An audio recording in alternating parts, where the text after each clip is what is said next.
पत्नी अपने पति से कहती है, पत्नी पता नहीं क्या हो गया है हमारी पायल को, कल रात को खाना भी नहीं खाया और रो भी रही थी।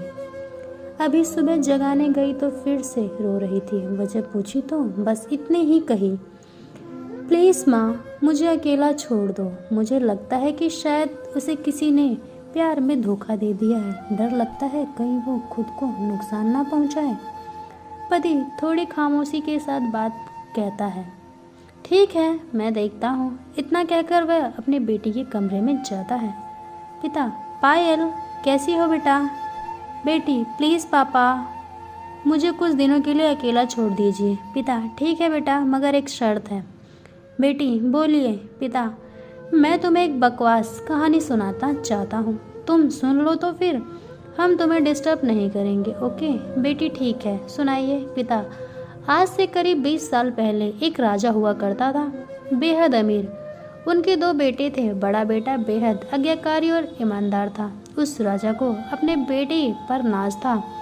उसकी शादी एक खूबसूरत लड़की से कर दी गई। फिर वह खूबसूरत लड़की राजा की बड़ी बहू गर्भवती हो गई। घर में खुशियों की लाहौर छा गई, मगर राजा की जिद थी कि बेटा ही हो। फिर राजा ने अपने बहू से गर्भ का चेकअप करवाया तो पता चला कि गर्भ में लड़की है।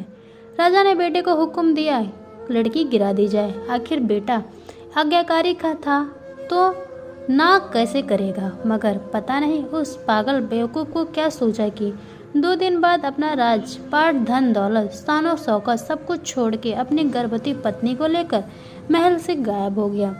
सच कहूँ तो बड़ा बेवकूफ़ और था, पागल था।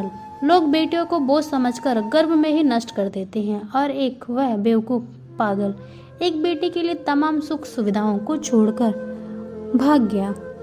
वह बाप की बात माने तो उसकी जगह राजा होता और ना जाने वो बेटी के साथ पागल बाप जाने किस हालात में होगा। तभी पायल ही माँ वहाँ आकर कहती है, वह बेटी के लिए पागल शख्स और कोई नहीं, यही तेरे पिताजी हैं जो तुझे अपनी सच्ची कहानी सुना रहे हैं।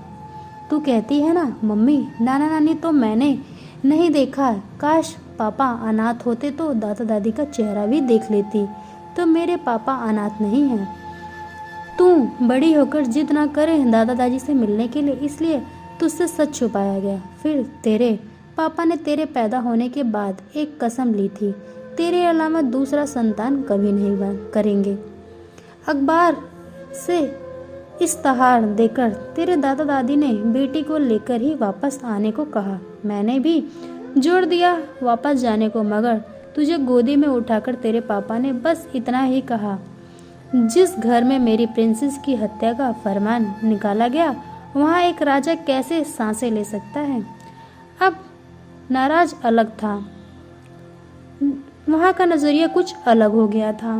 पायल की आंखों में पापा के लिए सम्मान, उनकी मोहब्बत के लिए ढेरों सारा प्यार और उनकी कुर्बानी के लिए इबादत करने जा रहा था। आंसू थमने का नाम नहीं ले रहा था, मगर सब कुछ वह सिर्फ पापा के लिए। पापा ने बस आखिरी शब्द इतना ही कहा अपने बेटी को, मैं नहीं जानता बेटा कि दुनिया तेरे बारे में क्या सोचती है, मगर तू मेरे लिए बेहद अनमोल है। भले मैं आज कहीं भी राजा नहीं रहा, मगर तू कल भी, आज और सदा ही मेरी प्रिंसेस रहेगी। बेटी के दौड़कर अपने पापा को गले लगाकर रोते हुए कहा, आप असली राजा हो और मैं आपकी प्रिंसेस। सबकी पलकें गीली थी, मगर वह एक नई सुबह की शुरुआत थी जहां प्रिंसेस से अपने सियासत में लौट आई थी। बेटी माता पिता की जान होती है और उनकी आन बान शान भी होती है। बेटी चाहे तो बहुत ही कुछ कर सकती है अपनी ज़िंदगी में।